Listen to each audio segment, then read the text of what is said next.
I have to confess that notwithstanding my grizzled appearance, I can still learn a thing or two. Case in point, the original title of this speech was actually Socialization of the Judiciary. And I got an email from Yoram asking me, well, what do you mean socialization? And I realized he thought I meant like socialization of healthcare, right? I get it. Can you imagine anyone suggesting that anything could go wrong with a government monopoly in the provision of a critical service such as legal adjudication? No, that was not my intention. Rather, what I'm here to talk about is a generation of experience as a litigator that has caused me to realize over the last few years that something has definitely changed in the way judges decide opinions. Not just that they're a lot stupider. No, I'm describing an insidious internal shift driven by the pace and fabric of modern communication. Let me start with a stark contrast that sets the stage for my thesis. Imagine, if you will, a contentious legal issue erupting in the courts 35 years ago, which just happens to be around when I started practicing law, late 1980s. A federal judge in California rules on a hot-button case involving immigration or affirmative action. And how does that decision ripple through the judicial system? Slowly, painfully slowly. Other judges might not learn about it for weeks through legal journals, circuit digests, maybe a mention in the New York Times or the Wall Street Journal. It might not find its way into an advocate's submission to that court for years. So at least notionally, there was time for reflection, for independent analysis, for decisions rooted in law rather than headlines. Judges did operate in relative isolation, and they were somewhat insulated from the frenzy of immediate peer pressure or public outcry. And lawyers of a certain age will remember researching the law through the use of the West key number system, decennial digests, Shepard's pamphlets, advance sheets. What's an advance sheet? It's a report of a case that I, as a young lawyer in Midtown, could read only weeks after they were decided, instead of waiting until they were included in official reporters a year or more later. Now it's 2025. That ruling in California hits the wires in seconds. It's dissected on CNN, amplified on Fox, debated on X endlessly, dissected by legal bloggers before the ink is dry on the opinion, if there's such a thing as ink. Activist courts issue provocative decisions that go viral and rapidly shape, here's the key word for today's lesson, a judicial consensus among judges nationwide before anyone in chambers has had a chance to think about an issue independently. What are all the other judges doing? If you litigate public policy issues and you haven't heard that without actually hearing that during oral argument, you're not listening. And that's my thesis. Unlike the situation 20, 30 years ago, judges' decision-making is now powerfully affected by this development of instantaneous judicial consensus. I'm not just talking about the press and social media, but it's a judicial consensus on emerging and contentious legal issues. It's fueled by real-time news about how prominent, yes, often activist courts have ruled, and their rapid amplification of those rulings and the endorsement of those decisions by legal experts and politicians in corporate and social media. It's not merely a technological change, it is a social and cultural revolution, and it affects the judiciary, and it erodes impartiality and encourages activism. And while I'm not sure of any way that I or anyone else can stand athwart this development, I can at least stand here and yell stop, which I do, because this phenomenon inevitably tilts the scales against conservative legal adjudication. If you just listen to Josh's description of how the cases went, and Ted's description of the timing and the shadow docket, you can see this in action. So, again, you had this almost monastic process that took part before the digital age. Judges relied on briefs, precedents, their own chambers, And again, there was socialization among judges. They socialized, they discussed things. You have the Judicial Conference, God bless it. A study from the early 2000s reflecting on the 1990s judiciary noted that public opinion and media had some influence, but it was mediated and delayed. And judges could afford to ignore the noise. You didn't have the 24/7 news cycle demanding instant reactions, social media mobs hashtagging impeach Judge X, Judge Y. Decisions were made in silos. Now, the extent to which this aligned with originalism could be debated. It didn't always. But we can still contrast that experience with the post-internet judiciary. Broadband, smartphones, social media, and social activisms have compressed, that doesn't make any sense, social media and the social activism these technologies have enabled have compressed time and space. We're all affected, and so is the judiciary. Now, I'm going to stick my neck out here and suggest that judges, like many or perhaps even everyone on this panel, are human.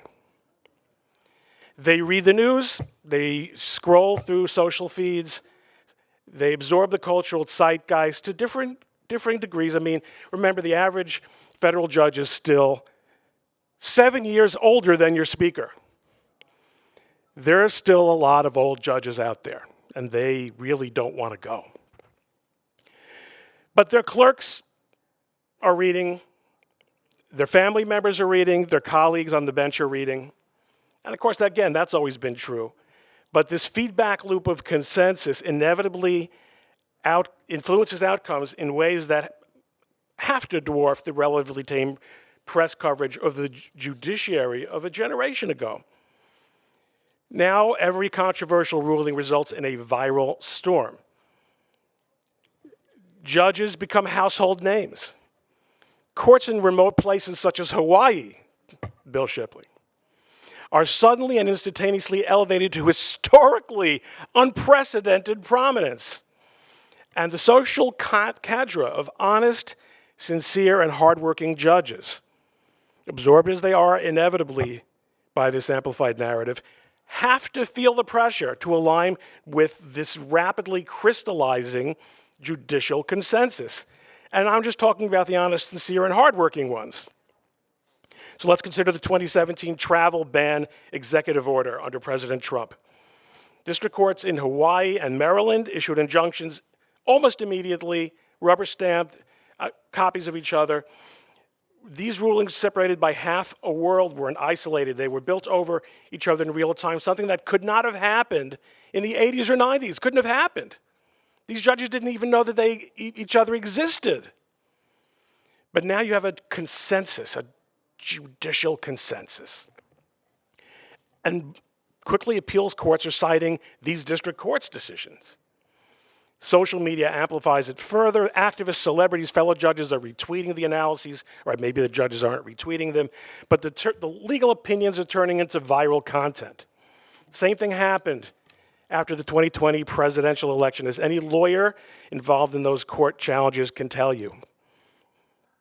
A judicial consensus gelled quickly, and the taste of the resulting confection was that no election challenges by Trump forces would be considered seriously by any court at any level.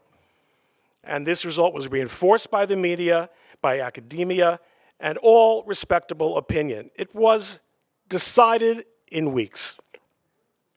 So why do I stand here and say that this empowers activism on the left? Why should this not be an outcome-neutral phenomenon? Well, because activism gets more pixels, gets more virality, gets more support in developing that consensus. Whether it's immigration, abortion, gun rights, transgender nonsense, judges are celebrated, courts are celebrated, the institution of the judiciary is celebrated when it strikes down or enjoins the enforcement of a statute or a regulation or an executive order. Who needs the NCAA tournament when you can check the latest circuit by circuit judicial score of evil Trump versus the children. With apologies to my friend Josh Blackman, I'm not predicting betting pools on the outcome of judicial challenges. But there's no question that rulings that push back against political change get the lion's share of favorable media and social media coverage. Is it possible that this doesn't affect the judicial process? Let's consider the media pylon after the leak of the Dobbs draft opinion in 2022. There's a reason it was leaked in the first place. If there had been no social media, who would you leak it to? The Times? They would have been hung and quartered. There's a reason the decision was linked, because that leak had an immediate effect on every lever of political power, obviously including the judiciary. Lower courts scrambled to issue opinion on state abortion laws, again, citing each other's hastily formed consensus view. Social media exacerbates the whole process. Judges face online harassment, doxing, or praise. It's got to get to you. I now have cases where every single, and I literally mean more than one, every single ECF entry results in social media activity. Could judges ignore this? Can judges' chambers ignore this? They don't. And so from a conservative perspective, this has to make you feel a little bit uncomfortable. National conservatism, all conservatism stands for sovereignty, tradition, the rule of law, and not the rule by a media mob or a social media mob. The effect of this existing and developing and accelerating social culture accelerates the mob mentality. And while we may debate whether they need any more encouragement, this phenomenon absolutely, in my opinion, encourages judges to act as policymakers and to be the good guys on the interwebs. So what do? We can't stop everyone in chambers from doing a full social media workup of every lawyer and party that appears before them, and they do. They do. And that's why most litigators don't do what I do on Twitter. But I'm not most litigators, am I? But perhaps the Judicial Conference can initiate ethics codes, practices that limit judges and clerks' exposure to media during cases. I don't know. We do need to take a serious look at the case assignment system, which no litigator I know believes is random. Does anyone? Seriously, come on. That's over, right? That reinforces echo chambers. Obviously, conservatives must reclaim the narrative on social and corporate media to the extent at all possible. That is part of what I do and what Will does. And we also need to push for transparency in the social media algorithms that amplify activist rulings. Again, transparency. We're not making them change what they do. They're private companies, but let us in on it. At the same time, by the way, we should reckon with an arguably counterproductive level of transparency generated by universal 24/7 access to digitized legal proceedings. This inevitably improves judicial accountability, but it's an open question whether it improves legal outcomes. I don't think it does. Now, I just want to make an important point. Everything I've said here is just the product of my observation from 35 years of legal practice. I'm not privy to the secrets of the robing room. I'm not a former clerk. I don't socialize with judges. I once almost said hi to one at Stop and Shop. I'm just a simple city litigator and I don't miss the decennial digests. I love me some internet. But I can't deny that in my work, I can tell that judges are looking over their shoulders with concern over how their rulings will play in a way they did not in the ancient times when I started practicing. And it's not entirely me, it's not entirely, personal. A 2023 study from the International Journal on the Commons of Administration, I never missed an issue of that, found that media and public opinion do directly sway judicial opinions. So While for some of the revanchists among us, it's disturbing enough to observe the comfort with which even Supreme Court justices sign on to opinions incorporating internet tropes and slang, which used to just be the privilege of ex-activists. The real concern is that judges in high visibility cases are going to and are conforming their rulings to perceived norms, to judicial consensus, to avoid a social and professional backlash. So look, yes, the judiciary was meant to be the least dangerous branch, exactly as James explained, a bulwark against fleeting passions.